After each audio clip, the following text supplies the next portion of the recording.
Hello Hungry Fam, my name is Akansha and welcome to our channel. Today I'm going to test few cheesy recipes from Nino's home and check if it's real or fake. Before starting the video, like, share and subscribe to our channel. Don't forget to follow us on Instagram at @HungerPlans. Also click on the bell icon to get all the post notifications. First recipe we are going to try is creamy cheese pasta. All the measurements are mentioned, so I'm going to follow them to the T. In a pan, add 40 grams of butter. After it melts a bit, add 80 grams of chopped onion, 10 grams of chopped garlic and saute till it turns golden. Then add 50 grams of cherry tomatoes and mix. I'm not adding sausages as I wanted a vegetarian version. You can add sausages or any meat you like. Then add 100 grams of whipping cream. Yes, you heard that right. I usually use fresh cream, but this is something different, so I'm excited. Add 2 teaspoons sugar, 1/3 teaspoon salt and pepper. Mix, then add 100 grams of tomato sauce. I'm adding the pizza pasta sauce. Recipe link is in the description box below. Mix it well. Here I've already boiled 150 grams of penne pasta. We have to boil it for 8 to 10 minutes until it's al dente. Mix it in. Finally add 1 teaspoon of parsley and give it a final mix. Transfer it into a baking tray.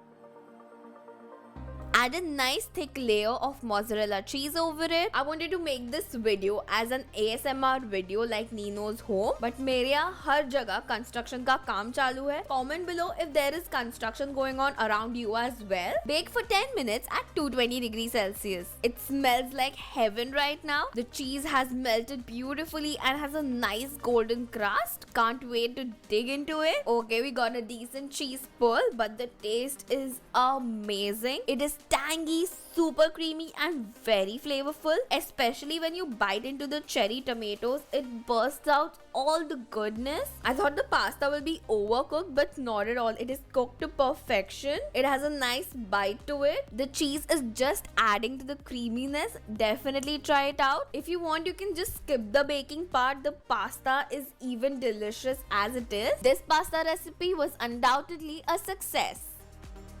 Our second recipe is garlic mozzarella cheese bread. I'm very excited to try it as I've never made instant bread. Usually we bloom the yeast and then add it to the flour, but here I added 4 grams of yeast directly in 220 grams of all-purpose flour, that is maida. To that add 30 grams of caster sugar, 1/4 teaspoon salt, 1 whole egg and 100 ml of room temperature milk. Mix it first using a spatula. Once you roughly mix it, use your hands and knead it on the tabletop for at least 15 to 20 minutes until it's smooth. It actually feels like you're doing laundry. After 20 minutes, add 30 grams of room temperature butter and knead again for more 10 minutes. Trust me, bread making is a fun workout in itself. When you stretch it, the dough is not tearing, so it's nice and it's ready. Smoothen it out from all the sides and place it on a baking tray. Keep it in the oven to rise for 1 hour. Till then, I'm making the garlic butter. In a bowl, I added 2 tablespoons of spring onion greens, 1 tablespoon minced garlic, 20 grams of softened butter, 1 egg yolk and 5 grams of sugar. Whisk it all together and keep it aside. I actually forgot to keep a bowl of hot water while rising as mentioned in his video, but it's fine. I'm happy with how the bread has risen. It's already massive, so imagine bowl रख के कितना बड़ा हो जाता था ये bread. Slowly remove the air and make a flat 28 centimeter circle. Now we have to make crisscross slits on the bread. I actually don't have a cutter or any blade, which is how we score a bread before baking. So I'm using a sharp knife. Knives say it takes more time and it's a bit difficult as well. So cut using a cutter only. Because this process should be very fast as the bread keeps on rising. Now apply the garlic butter all over the bread. Instead of cheese strips, I had grated mozzarella cheese, so I'm using that. Try to use cheese strips as it's fast and more easy. Fill each slit with the mozzarella cheese. Bake it for 15 minutes at 180 degrees Celsius and then preheated oven. Our kitchen smells like bakery right now, which is amazing. This garlic bread looks very tempting. It has a perfect golden crust. Let's taste it now. The cheese pull is also nice.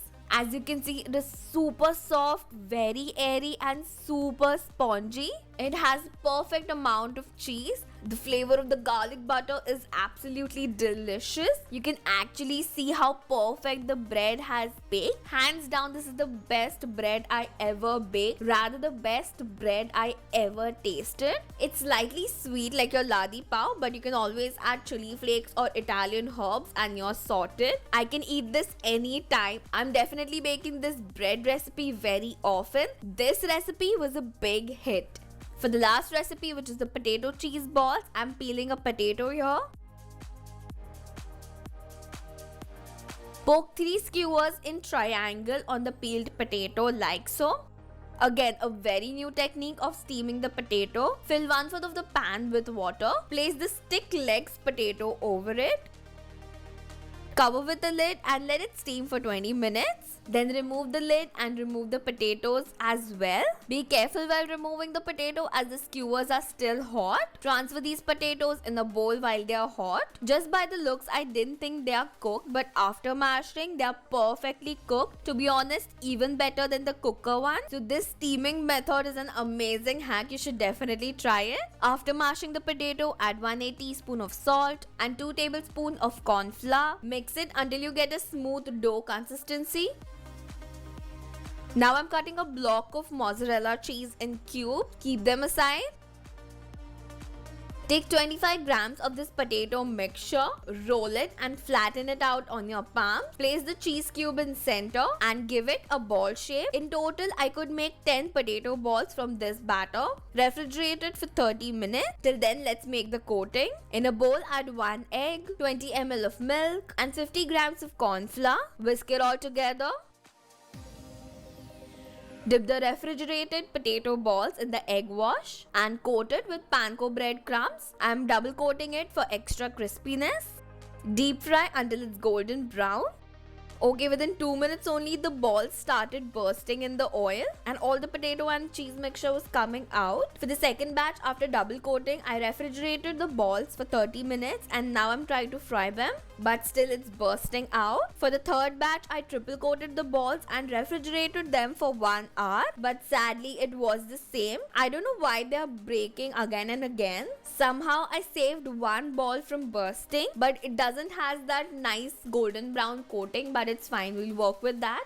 So quickly, let's taste it. The cheese pull was also not that satisfying. Okay, as the name suggests, potato cheese balls. I can straight up taste the potato and the cheese. The coating is very crispy though, but my Indian palate is not satisfied at all. For me, it's very bland and very sweet. It needs some spice, at least black pepper powder or at least more salt. It would be good. I've made many cheese balls earlier and they never bursted in oil like this, so I don't know what went wrong, but for me this recipe was a 50-50. Try these delicious, unique recipes and let me know your feedback. Today's shout out goes to Nikhil, Soumya Suman and Nazia Khan. If you want a shout out, all you have to do is subscribe to our channel, follow us on Instagram and comment on this video telling me that you have. Thank you for watching and stay tuned for more amazing videos.